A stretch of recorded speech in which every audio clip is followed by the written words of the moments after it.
Saudara-saudara,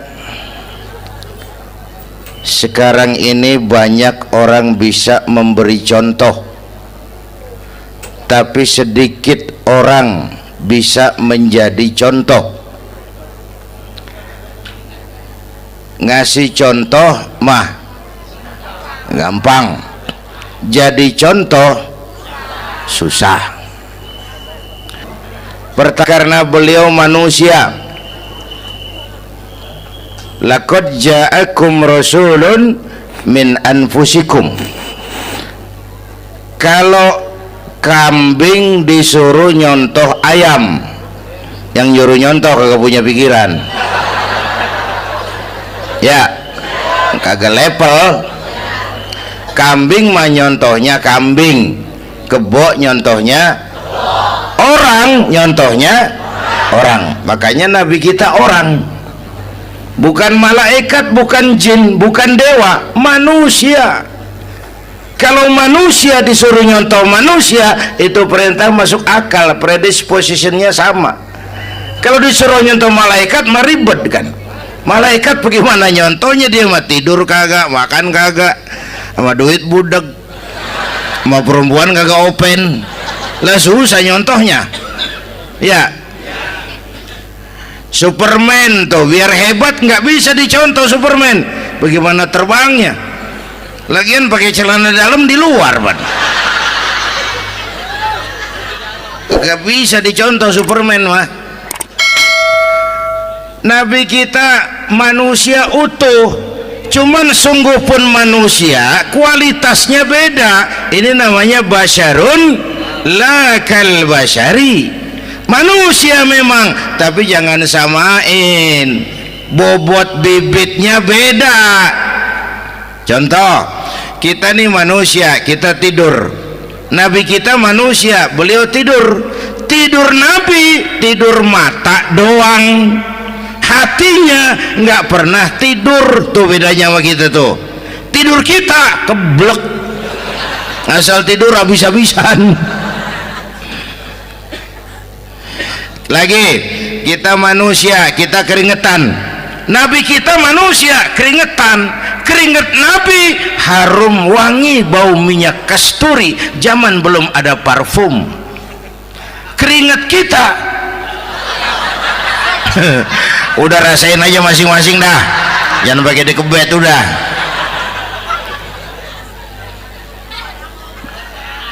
Contoh lagi, kita nih manusia nih, kita beludah nggak? Nabi kita manusia, beliau juga beludah. Ludah Nabi obat, ludah Nabi itu kan waktu mau hijrah kan sama Sayyidina Abu Bakar, sampai di Gua Sur, Sayyidina Abu Bakar bilang, saya turun duluan ke gua ya Rasul. Ngapain? Bersihin gua, takut ada binatang berbisa. Silakan turun. Sayyidina Abu Bakar bersihin gua, bener tuh, tangannya digigit kalajengking, sakit, ngebet, bengkak. Kalajengking Arab ya, emang di Arab kejadiannya. Herm nyaut aja bener, ditahan aja, udah aman ya Rasul, silakan turun. Lama-lama dalam gua berduaan kelihatan juga Sayyidina Abu Bakar mukanya pucat. Nabi tanya, mabalu kayak Abu Bakar? Abu Bakar kenapa? Nggak apa-apa. Berat meninggalkan Mekah? Enggak. Malas hijrah ke Madinah? Enggak. Takut diubur-ubur Quraisy? Orang kata enggak, itu mah enggak. Lah kenapa muka kamu pucat? Tangan digigit kalajengking. Ngapa nggak ngomong dari tadi? Saya nggak mau nyusahin Tuhan ya Rasul, biar saya tahan, asal jangan nyusahin Tuhan. Jangan begitu kau. Sini tanganmu, diambil sama baginda Nabi. Bismillahirrahmanirrahim. Cuh, diludahin, ringkes, sembuh saat itu juga. Ludah Nabi. Pengen tahu kita yang ludahin, bengkak campur koreng.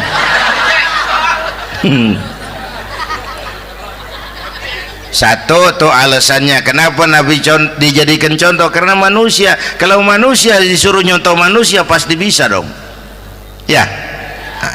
Yang kedua, karena tadi kata Bang Haji Oma, pribadinya itu pribadi yang multidimensi. Mau nyontoh apa? Pak, saya ini pengusaha Pak. Nabi umur 9 tahun udah ke Syria tuh, dagang lintas negara, Syam tuh. Saya jenderal Pak, Nabi mimpin tentara di medan perang Mas. Saya mau balik Pak, Nabi dakwah Bung. Saya guru Pak, Nabi ngajar Mas. Innama bu'istu mu'alliman, aku diutus sebagai guru, guru umat, guru bangsa. Saya politisi Pak, Nabi diplomat ulung Bung. Saya presiden Pak, Nabi mimpin bangsa dan negara Mas. Saya kepala rumah tangga Pak, Nabi punya anak bini Bang. Ayo lempengan mana dulu cari ngomong. Malah Nabi Isa tuh nggak bisa jadi contoh bagaimana membina rumah tangga bahagia. Bagaimana membina rumah tangga bahagia menurut contoh Nabi Isa? Nggak ada Mas. Kenapa? Nabi Isa belum sempat kawin. Ya, Nabi Isa belum sempat kawin. Ada pengikut Nabi Isa menyangka nggak kawin ajaran Nabi Isa, pada ngikut lagi nggak kawin. Tuh pastor tuh mubazir. Nah, orang dikasih perabotan.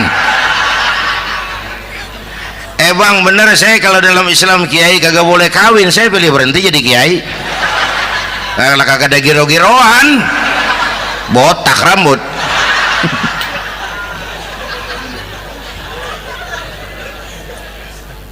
Makanya Bang Haji Oma cerita poligami saya girang banget tadi. Bukan yang ngomong ahlinya soalnya.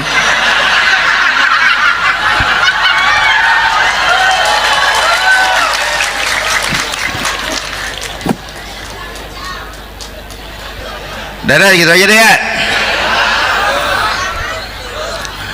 Nah, kata Imam Busair ini yang dahsyat, ka'annahu wa huwa fardun fi jalalatihi fi askarin hina talqahu wa fi hasham. Sepertinya kehebatan Rasulullah itu sama baik sendiri maupun di tengah tentara.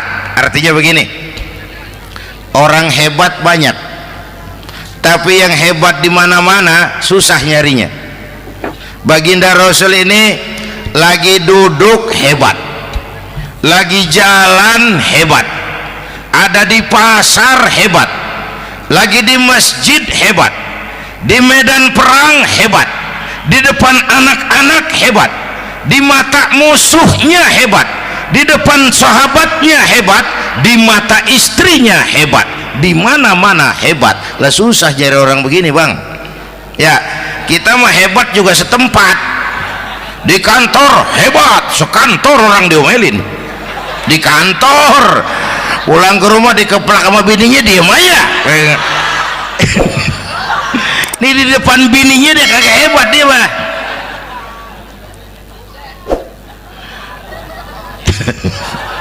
Oke, lalu kalau begitu soalnya apa yang mau kita contoh? Saya sampaikan 3 aja. Pertama, Nabi kita ini tokoh yang sejak kecil udah ditempa kesusahan. Bu, tadi kata Bang Haji, Islam mengangkat derajat kaum perempuan karena perempuan banyak melahirkan orang besar.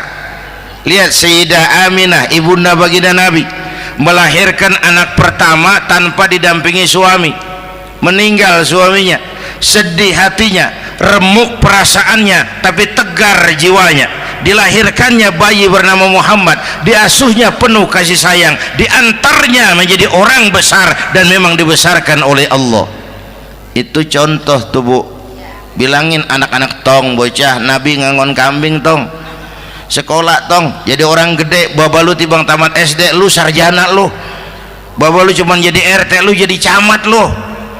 Biarin malu baba lu pala jadi kaki, kaki jadi pala, asal lu terus sekolah. Bu, anak sekolahin, gelang doang digedein lu. Nih kan kita Betawi nih pendidikan ngentengin banget kotaan. Udah dong, jangan tinggi-tinggi sekolah udah. Ngapa mak? Baba lu kagak sekolah hidup noh. Hidup dong, pun jamu monyet juga hidup. Bu, anak sekolahin.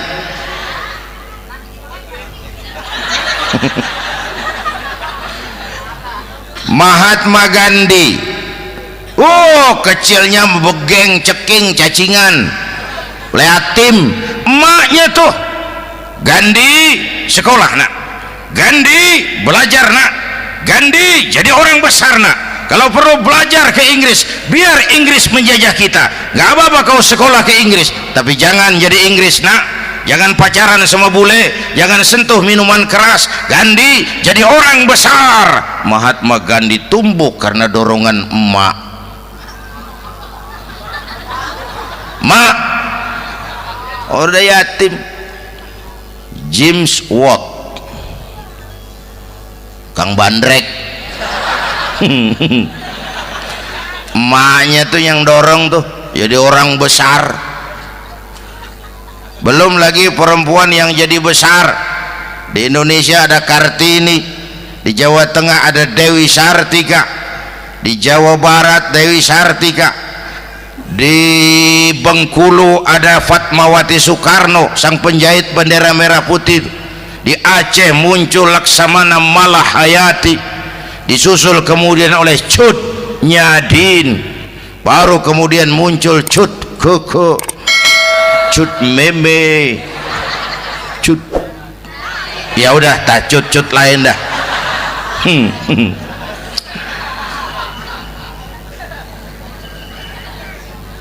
Nabi ke remajanya nggak dikolokin, tegar, tahan bantingan, nggak cengeng.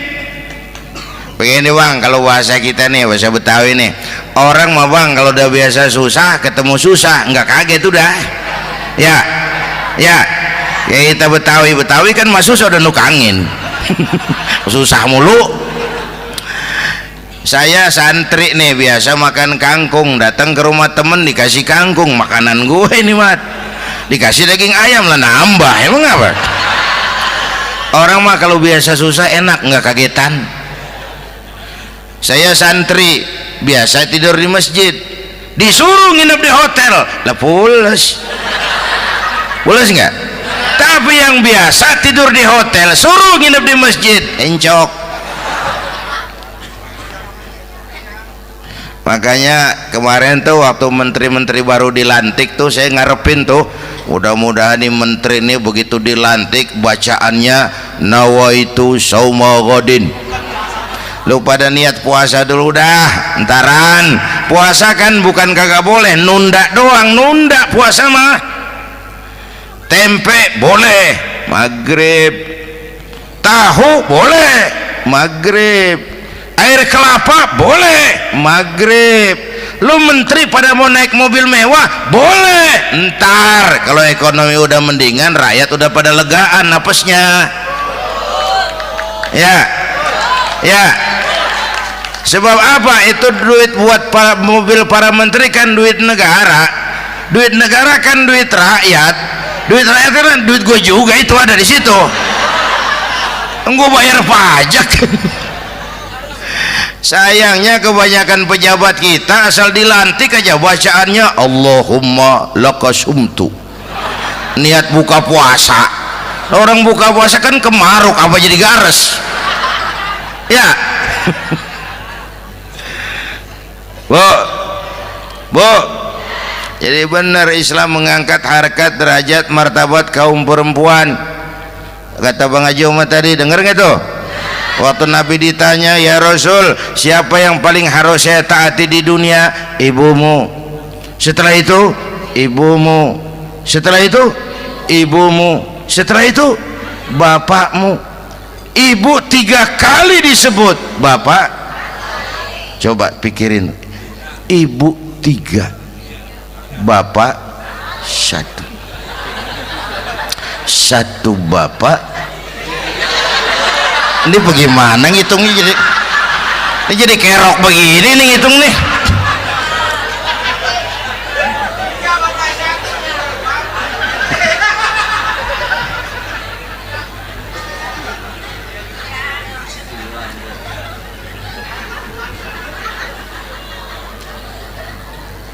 Jangan takut ngadepin susah. Hidup nih keras, kerja keras, perseringat banting tulang. Ya Bu. Satu. Yang kedua, contoh dari Nabi, orang yang paling bersih hatinya Rasulullah, orang yang paling baik akhlaknya Rasulullah, orang yang bahkan sudah dapat jaminan ampun dari segala dosa Rasulullah. Tapi orang yang kalau sholat malam sampai bengkak kakinya karena rajin sujud Rasulullah. Aspek ibadah apaan? Hei, diam-diam giliran gue ini ngomong.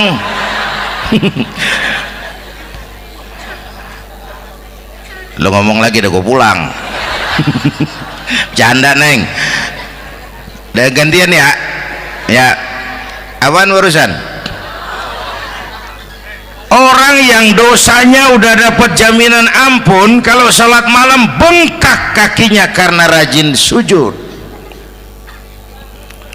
Saya tahu di sini juga banyak yang kakinya bengkak.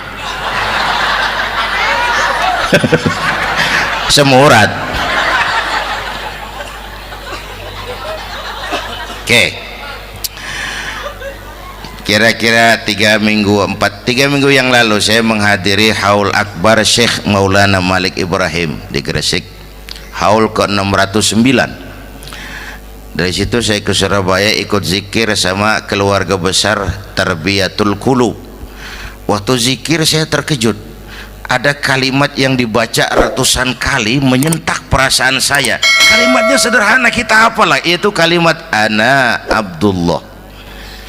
Dibaca ratusan kali, ana Abdullah, ana Abdullah, ana Abdullah, ana Abdullah. Buat saya itu menyentak karena memperteguh komitmen saya hamba Allah, saya hamba Allah.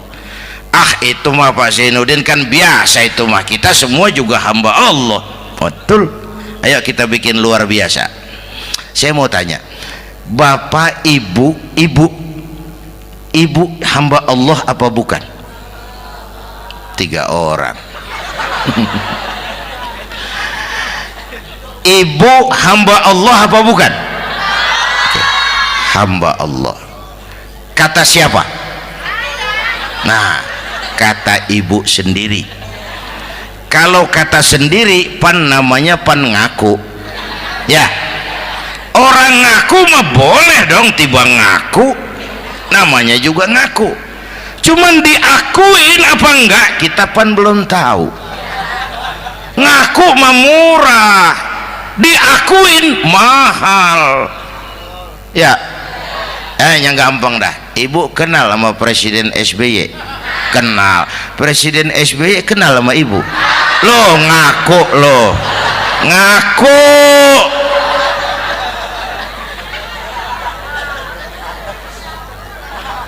Saya hamba Allah, kata saya. Berapa banyak orang mulutnya hamba Allah, perbuatannya menyatakan dia hamba dunia, hamba harta, hamba jabatan, hamba setan, budak nafsu. Nggak sesuai ucapan sama perbuatan. Yuk jadi hamba Allah yang beneran. Jangan separuh-separuh. Kita mapan asal sakit mah hamba Allah. Ya Allah, ya Allah, lagi sakit, sehat ya dikit, keder, nyari masjid nggak ketemu.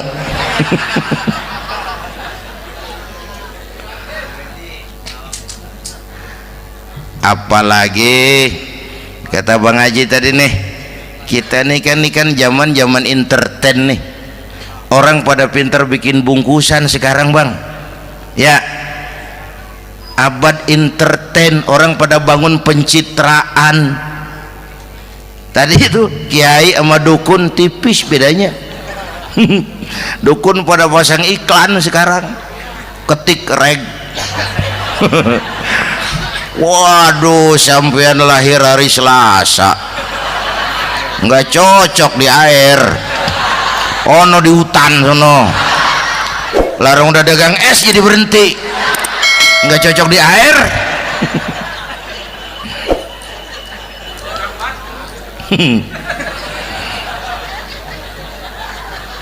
Bu, Di zaman ini siapa pakai apa, siapa mau jadi apa, kagak urus nih. Bapak Ibu hadirin yang saya hormati, dan masyarakat kita ini kayak daun kering. Tahu daun kering? Gampang dikumpulin, susah diikat, berisik, gampang dibakar. Tuh daun kering. Penyakitnya kutil, kurang teliti, cepat heran, gampang kagum. Cepat heran, gampang kagum. Dulu ada tuh satu hari tabrakan di jalan kenceng, buah, korban jatuh belepotan darah, dikerubungin orang banyak. Datang wartawan mengambil gambar dari dekat, susah, orang banyak bener ngerubung. Cari akal nih wartawan, tolong saya dikasih jalan ke dekat korban. Orang nengok semua, saudara siapa? Saya bapaknya korban, katanya.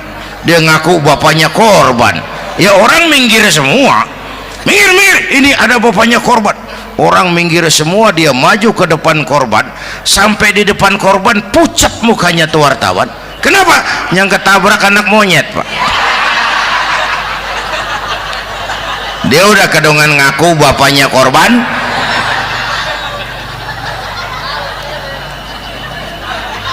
Bu, ini cerita pendek tapi pesannya lumayan nih. Kalau belum kenal bener mah jangan buru-buru ngakuin, ya. Dia kagak tahu yang ketabrak siapa, main ngakuin aja, saya bapaknya korban. Lu makan lu jadi bapak monyet sono lu. Makanya jagain kampung kita nih, jangan kemasukan yang aneh-aneh, ya. Nabi palsu, aliran aneh, ya ini bid'ah, itu bid'ah kuno yang kayak begitu. Capek kita ngurusin begitu, udah kelewatan, ya. Yang tahlil terusin, yang kagak suka nggak apa-apa, cuman jangan ngomelin yang tahlil. Orang tahlil juga pakai dalil. Yang mabok masih banyak, yang tahlil diomelin. Kita nih kayak kurang kerjaan, akhirnya rame turu-turu kita.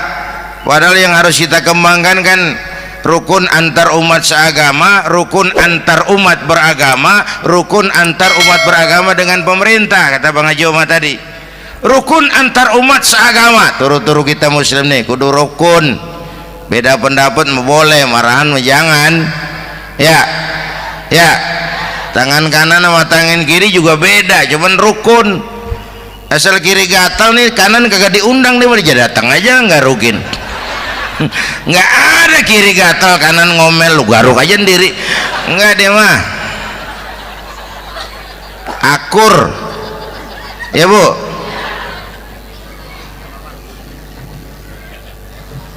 Yang kedua rukun antar umat beragama. Islam ini rahmatan lil.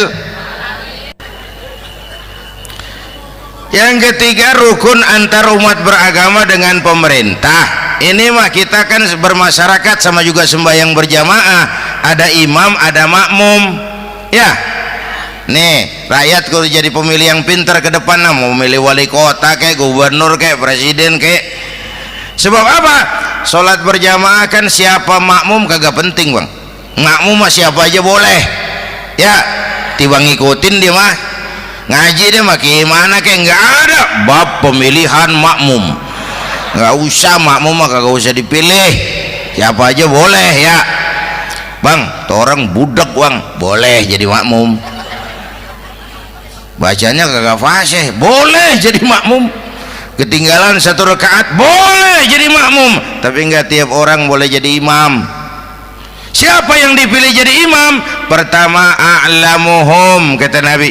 Orang yang paling alim di kampungmu siapa? Angkat jadi imam. Yang paling alim, bukan yang paling tua. Tua juga kalau kejemur kisut.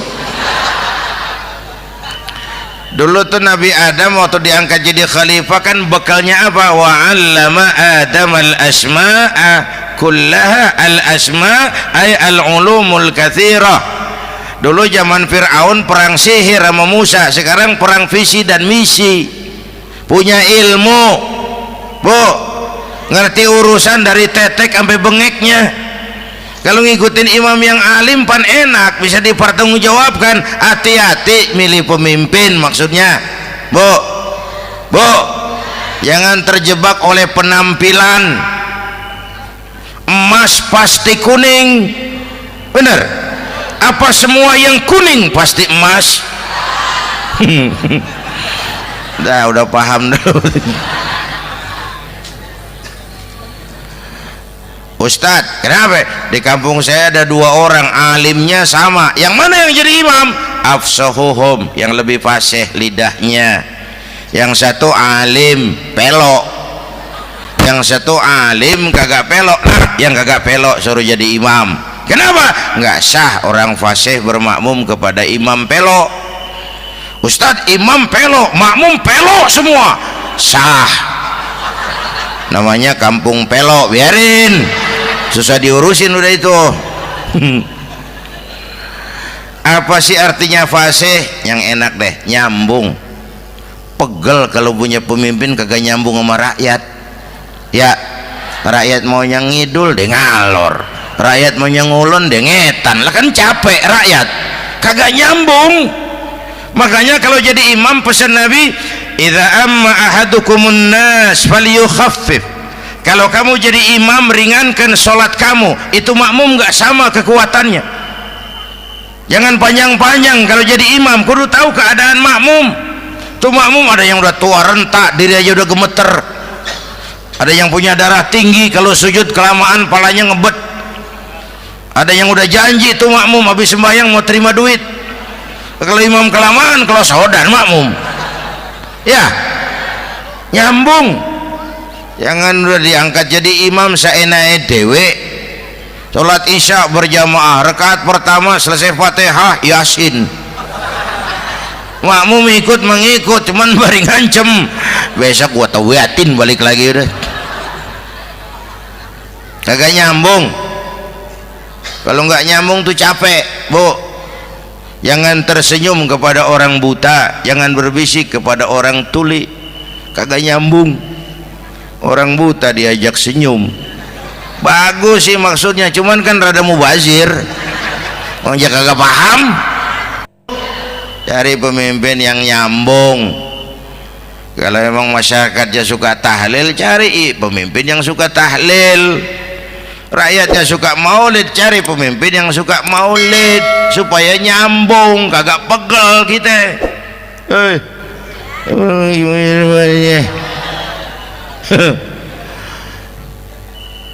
Bapak Ibu hadirin, saya balik urusan kita.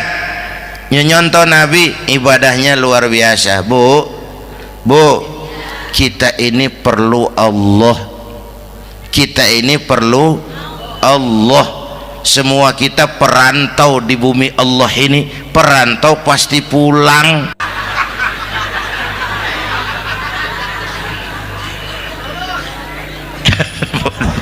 Bolot, bodoh kalau ada perantau. Dia sadar dia perantau tapi nggak pernah mikirin pulang. Lebih bodoh lagi mikirin pulang tapi nggak nyiapin bekal. Yang tadi Bang Haji Omah udah bilang tuh, muda mati ya. Kadang-kadang engkongnya segar banget, cucunya mati ya. Perantau mah mesti pulang. Sini mah kita ngendon doang, ngendon taran. Mula-mula pan Bang, kita mah tinggalnya jauh di alam arwah. Dari sana pindah ke alam rahim, alam kandungan emak nih. Pernah tinggal di situ 9 bulan tuh. Ada yang 2 tahun, yang keluar udah kumisan. Kelamaan ngetemnya itu.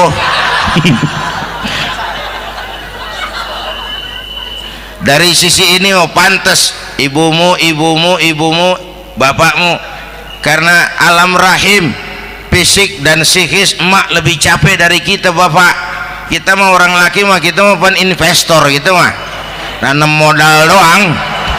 Yang ngolah pabrikan emak tuh ya mak. Pabrik. Anak-anakku remaja, pemuda yang hadir, Masya Allah, emakmu, emakku, emak kita semua nih, dari mulai ngidamin kita udah kita seksa nih mana. Dari mulai ngidamin kita udah kita seksa emak nih, muntah nggak urus. Mending ada yang dikeluarin mah enak, lega. Ini kagak ada apa-apanya. Bener mak. Yang dipengenin yang kagak musim, lah kan setengah mati lagi urusan. Tengah malam pengen megang pala kereta, lu jorok bener lu, gue heran.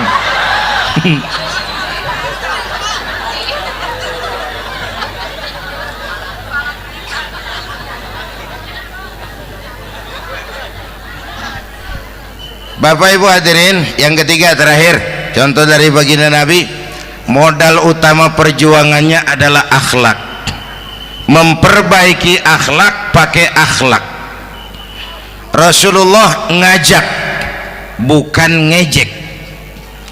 Rasulullah merangkul, bukan mukul. Rasulullah pakai argumen, bukan pakai sentimen. Tujuannya adalah kebenaran, bukan menang-menangan.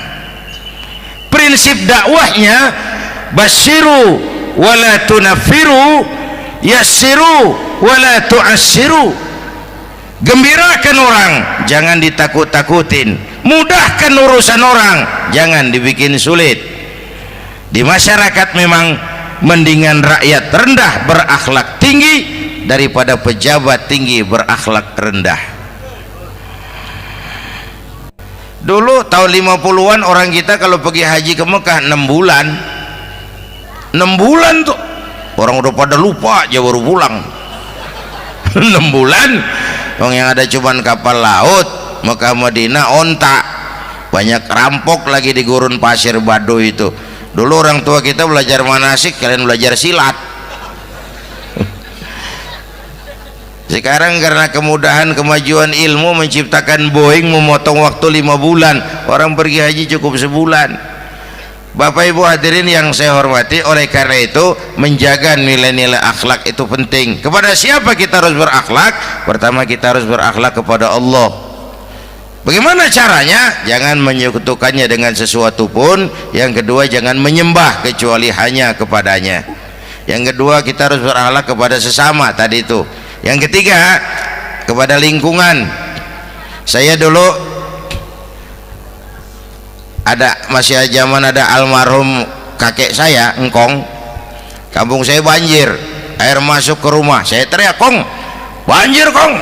Engkong saya ketawa, "Biarin, bukan salah air." Habis, salah lo. Salah kita bagaimana, Kong? Lah lo tempat air lo tempatin. Yang punya tempat datang ya kagak ngerti, ini tempat gua, ini di sini nggak pada lo, lah banjir. Engkong saya nggak makan bangku sekolahan, tapi wise pak. Air kan bukan musuh, air kan temen kan kudu punya tempat. Lalu kagak punya tempat, pantas kemana dengan ayam, banjir. Ya, dulu saya remaja ngaji babul istinja, kiai ngajar makruh buang air kecil di tanah berlubang. Saya tanya, kenapa makruh kiai? Pertama, untuk alasan kesehatan, siapa tahu di lubang yang kamu kencingi ada gas beracun. Kalau tidak kiai, kalau tidak maka artinya melindungi binatang yang ada di dalam lubang. Siapa tahu di lubang yang kamu kencingin ada semut sedang rapat membahas laporan Susno 2Ji. Apa dosanya lalu mati dikencingin? Ini namanya rahmatan li semut. Saya mau bilang alam sekarang tidak seramah dulu karena kita juga nggak ramah sama alam. Bapak Ibu hadirin yang saya hormati, padahal watak Islam rahmatan lil alamin. Inilah barangkali sekelumit